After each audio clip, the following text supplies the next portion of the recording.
Olá pessoal, essa é mais uma aula de Sociologia na quarentena para as terceiras séries. Hoje a gente vai falar sobre as teorias do Estado, a teoria de Max Weber e de Karl Marx. Então, retomando, que a gente falou em algumas aulas passadas sobre os contratualistas, sobre a evolução dos direitos, a teoria da cidadania do Marshall, os direitos civis, políticos e sociais.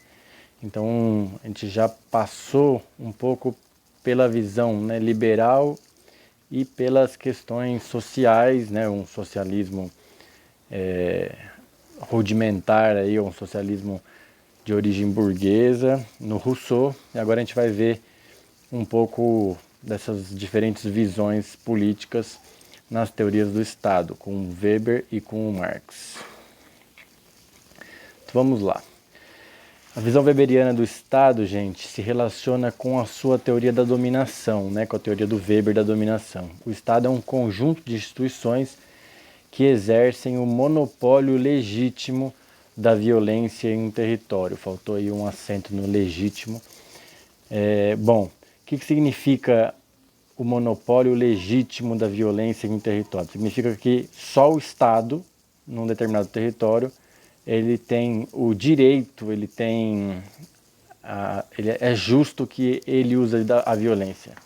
Então, é como dizer que a polícia é a única que pode usar da violência dentro da lei, claro que não indiscriminadamente, mas para fazer cumprir a lei. O Estado usa a violência para fazer cumprir a lei. Se a polícia desobedecer a lei, já não é legítimo. Então, o uso da violência pelo Estado, ele é um uso que tem que cumprir as leis, por isso é o monopólio legítimo da violência num território. Então Weber parte da ideia de que existe um exercício legítimo da violência. Possui diferentes... esse tipo de exercício da violência, ele tem diferentes tipos, que vai estar relacionado com a ideia, com os tipos ideais de dominação do Weber. Então, quais são os tipos ideais? Para o Weber, a dominação existe porque alguém aceita a sua legitimidade, ou seja, a verdade ou a justiça, como quem dizer, quem cala consente. Quando a gente fala quem cala consente, a gente está dizendo que essa pessoa aceita algo.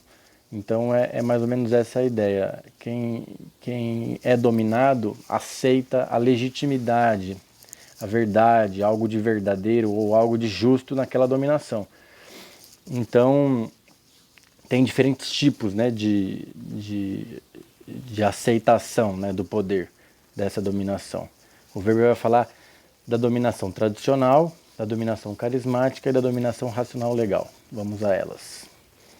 A dominação tradicional, olhando na imagem ali, os pais, a dominação que os pais têm sobre nós, quando a gente aceita se obedecer às ordens do pai e da mãe, porque eles são mais velhos, ou porque eles são nossos pais, é óbvio que a gente tem que obedecer a eles, a gente está seguindo a dominação tradicional.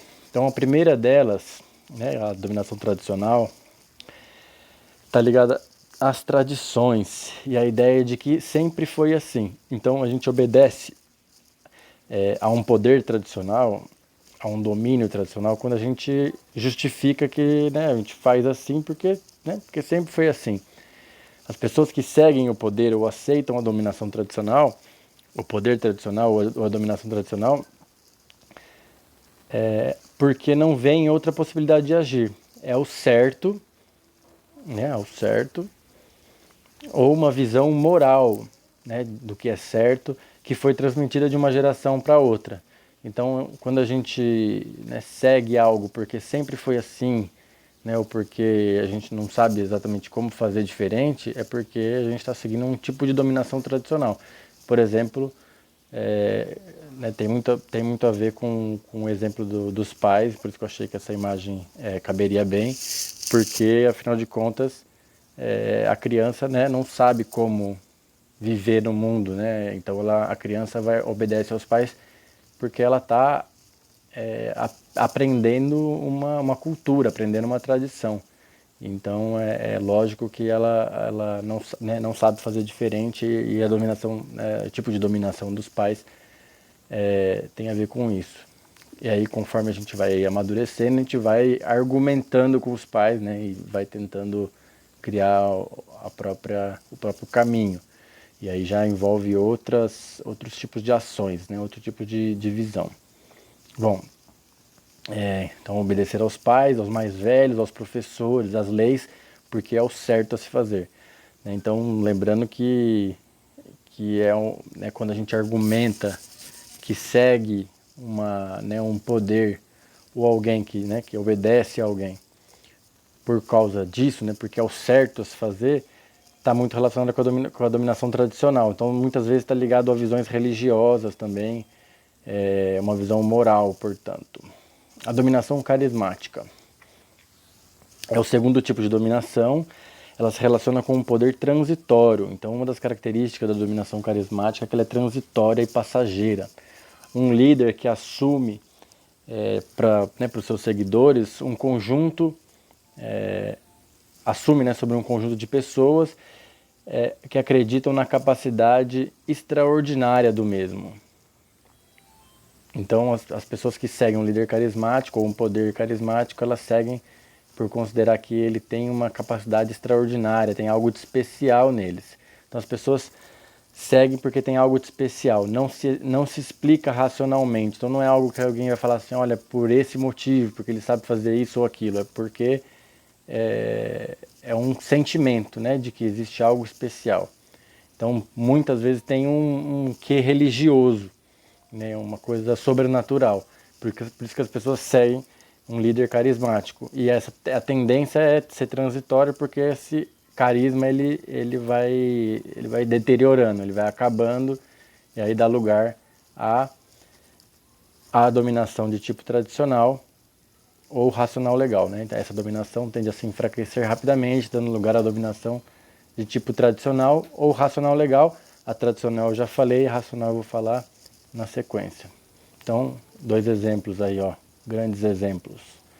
Lulinha da Silva e Bolsomito, né? 2 figuras que têm um carisma, né? Tem seguidores que são apaixonados e que, né, acima de qualquer suspeita, muitas vezes vão seguir e vão acreditar na capacidade de eles liderarem a gente para um outro lugar.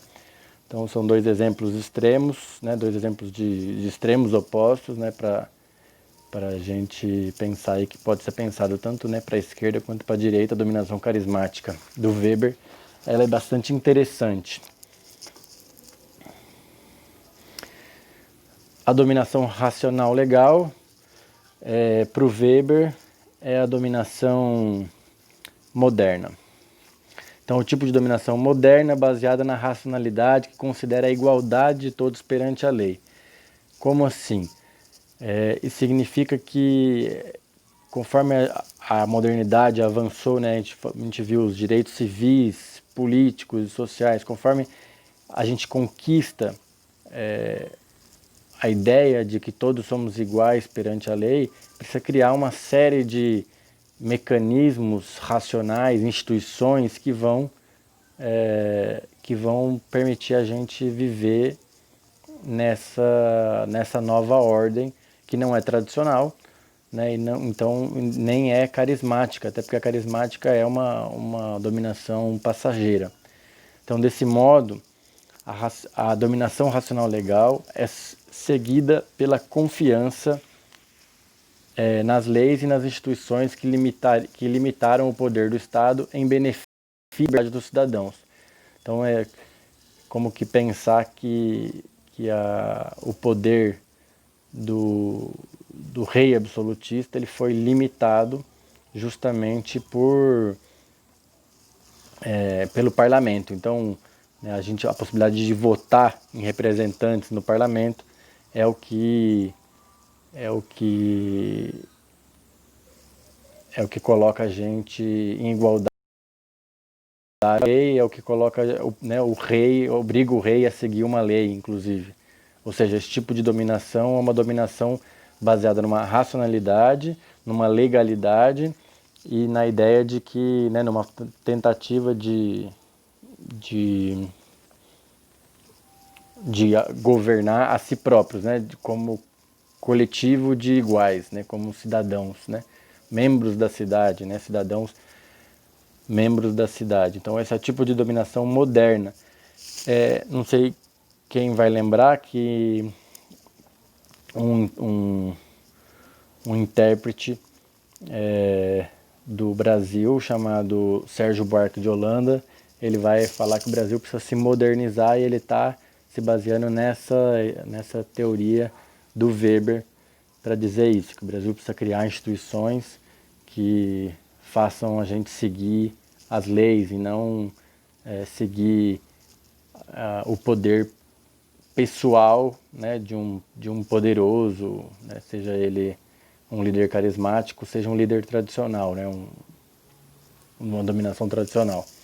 Então, como todos os cidadãos são iguais perante a lei, essa forma de dominação se diferencia das anteriores por ser impessoal. O que significa isso? Não depende de quem tem o poder, mas da racionalidade da lei. Ou seja, esse tipo de dominação não é uma dominação que depende de quem é você, né? Ah, você sabe com quem você está falando? Né? Eu estou falando com um cidadão como eu. Né? Não faz sentido uma frase dessa onde predomina a dominação racional legal. Né? Você sabe com quem está falando? Não importa, somos todos iguais perante a lei. Esse tipo de frase é uma frase típica de uma sociedade que tem uma dominação muito forte da tradição, né? Uma dominação onde algumas pessoas são mais importantes que outras por motivos tradicionais, né? Por uma concentração de riqueza, né, dos fazendeiros, como falava o Sérgio Buarque de Holanda, e aí tem que saber com quem você fala, porque né, impera a pessoalidade e não a impessoalidade. Então, diferente dessa dominação racional legal, que é a dominação moderna, né? E por último, outra característica é a sua forma burocrática, baseada na hierarquia e em regulamentos que devem ser seguidos por todos para não prevalecer o interesse de ninguém, e sim o público.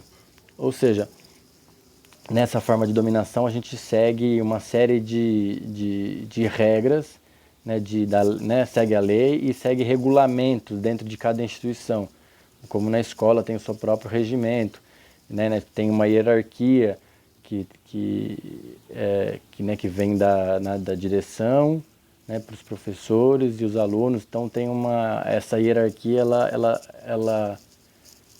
ela faz parte do regimento, né? Então a forma como é executado o serviço público. Para que não haja o favorecimento de ninguém, é a lei acima de tudo, né? Então a regra é acima de tudo. Então é impessoal, né? É a regra independente de a quem ela se aplica. É igualdade, é a regra não pela regra, mas é a regra com vistas em que ninguém se beneficie particularmente, né? Ninguém se beneficie mais do que ninguém. Então, para isso tem uma hierarquia que faz parte da organização burocrática, a característica dessa dominação. Então, tem um controle burocrático que é para seguir certos rituais da lei, né? que não podem ser não podem estar a serviço da minha vontade. Eu quero que isso vá rápido. Não, tem uma série de regras para um procedimento ser feito, para algo acontecer. E essas regras vão passando pela hierarquia da burocracia.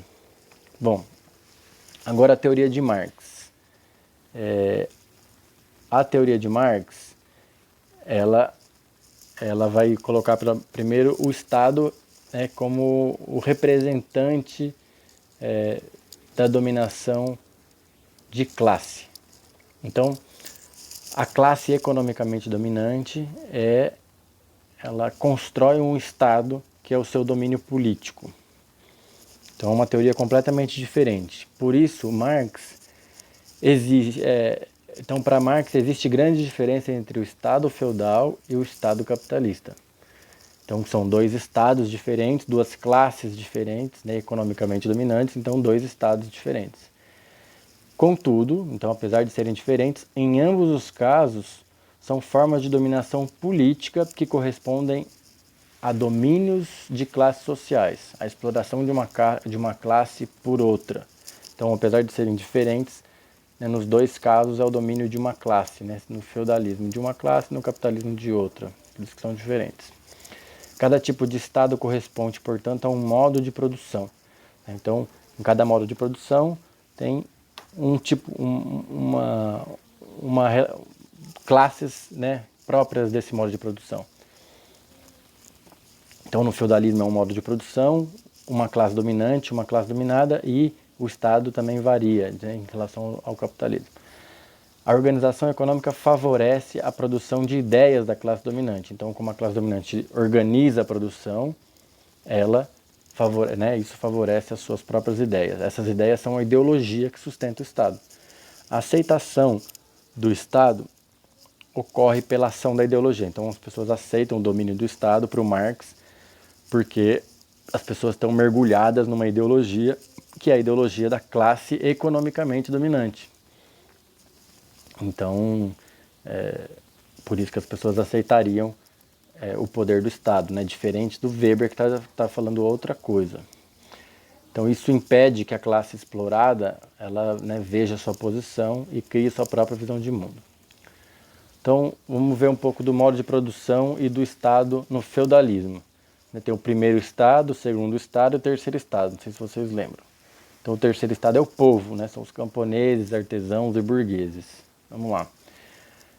No modo de produção feudal, o domínio econômico é da nobreza do clero, né, que é o primeiro e o segundo estado ali em azul e amarelo.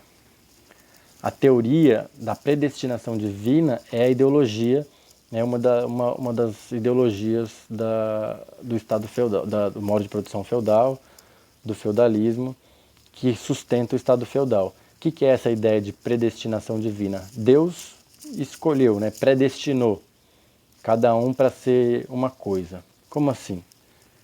O povo trabalha, então camponeses, artesãos e burgueses, né, foram feitos, né, nasceram onde nasceram para trabalhar. A nobreza guerreia, faltou um R ali. A nobreza guerreia, então a nobreza foi criada por Deus para fazer a guerra, ela é própria para isso, né, ela governa e faz a guerra, quem governa faz a guerra. E o clero reza, faz a mediação com Deus. Então, a produção ela é explorada na forma de impostos, não impostos, está escrito errado também. Então, em produtos ou em dinheiro. Então, diferente, como a gente vai ver no modo de produção capitalista, a produção ela é explorada, né, a classe, o povo, né, os trabalhadores, os camponeses, artesãos e burgueses, eles são explorados através do pagamento de impostos. Então, a nobreza e o clero, elas são o Estado e, ao mesmo tempo, a classe dominante. A nobreza e o clero são o Estado e a classe dominante. A nobreza defende o território, né, ela cumpre, um pouco também como Weber colocava, né, ela cumpre esse papel de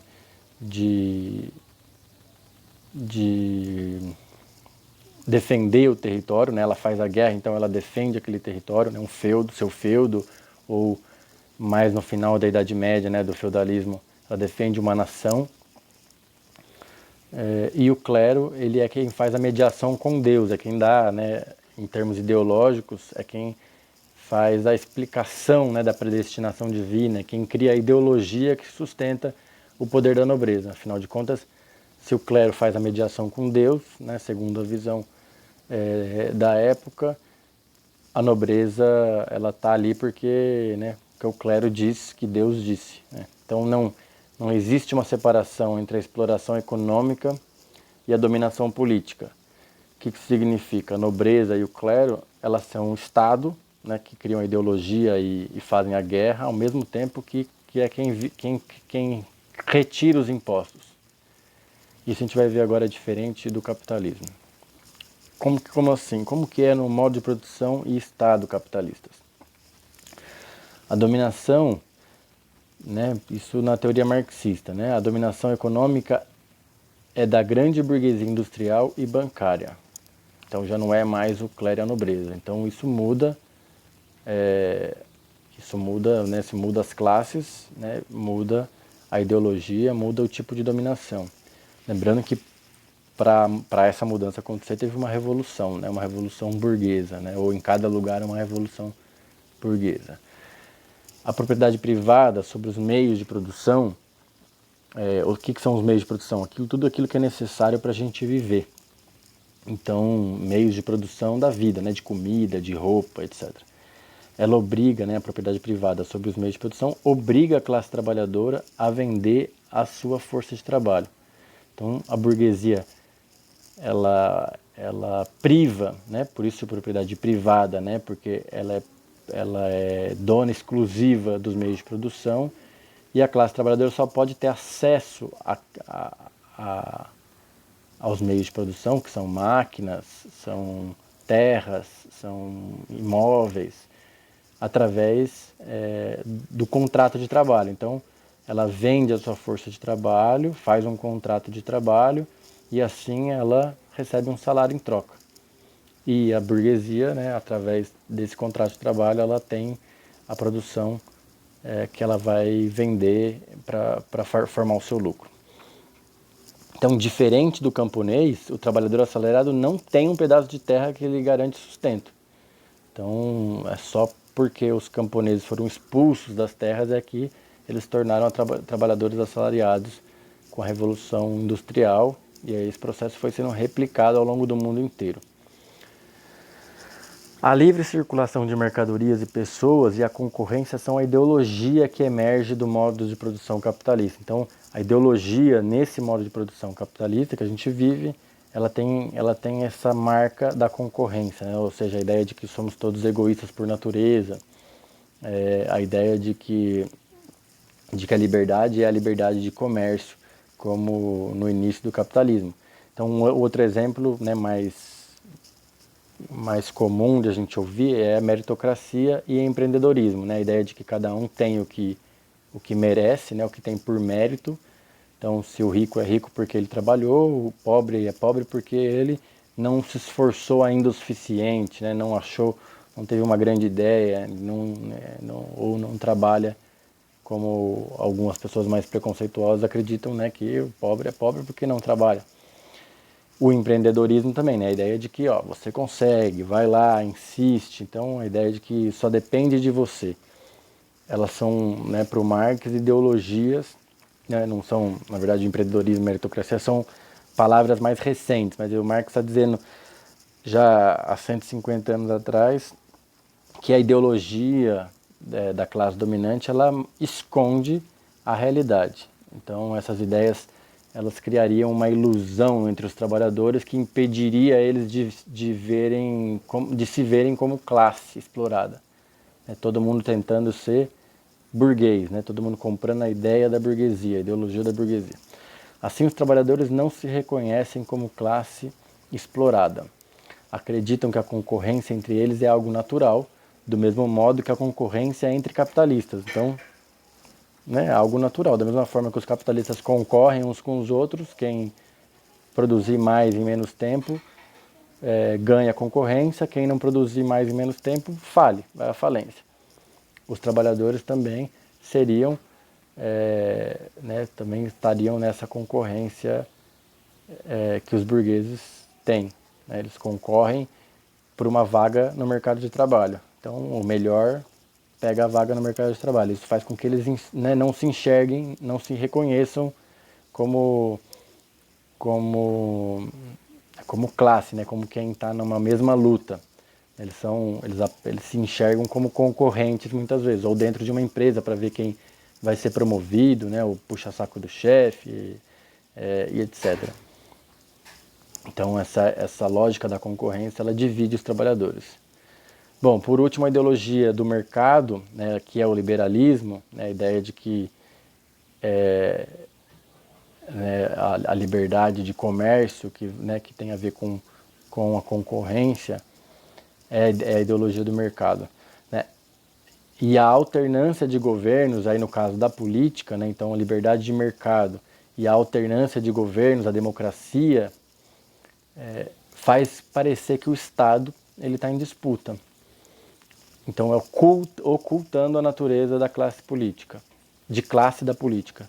Ou seja, tanto a liberdade de mercado, né, que faz pensar que a liberdade é essa liberdade, né, para o Marx, isso é uma ilusão, quanto a democracia seria uma ilusão, né, essa alternância de governos da democracia, ela faz parecer que o Estado ele é de todos, afinal de contas basta você eleger um governo bom. E o Marx vai dizer que isso esconde, essa ideologia, ela esconde a realidade, que seria que mudam os governos, mas a classe dominante, né, a burguesia, continua dominando a política. Bom, por fim coloquei essa charge para vocês tentarem responder para mim. Depois, né, na sexta-feira a gente vai ter um plantão de dúvidas aí, espero que vocês apareçam. Qual que é a teoria, né, do Weber ou do Marx nessa charge? E por quê? Por que vocês acham que é uma ou outra? Então é isso, pessoal. Espero que vocês façam questões para a gente conversar na sexta-feira e aí a gente pode aprofundar algumas coisas e tirar dúvidas. Lembrando que eu não sou, né, não tenho bola de cristal, preciso que vocês digam quais as dúvidas que vocês têm. Beleza? Até mais.